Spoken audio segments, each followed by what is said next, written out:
大家好，今天我们把家里剩的几根山药做一道超级下饭的美食。首先将去皮的山药切成小块，切的时候要戴上手套，防止皮肤过敏。全部切完倒入清水中备用，这样可以防止氧化变黑。接着准备3根小米辣、适量的葱姜蒜和一块猪肉，将小米辣切小段，葱切成葱花，姜切片，蒜切片，猪肉剁成肉末，全部切完备用。锅内加入适量油，油热倒入肉末，翻炒一会儿，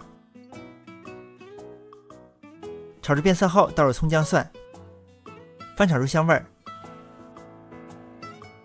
接着倒入山药，再加入1勺生抽、半勺老抽、1勺陈醋、1小勺白糖、半小勺盐，然后翻炒均匀。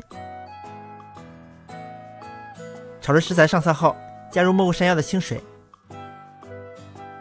大火烧开后盖上盖子，转成中火炖12分钟左右。到时间后打开盖子，加入少许鸡精，再倒入小米辣，然后转大火翻炒收汁儿。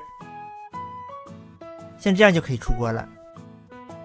盛出撒上葱花，这道美味的糖醋肉末山药就做好了，口感软绵入味，想吃的快点收藏吧。这里是香芋味蕾，记得按时吃饭哦。我们下期再见。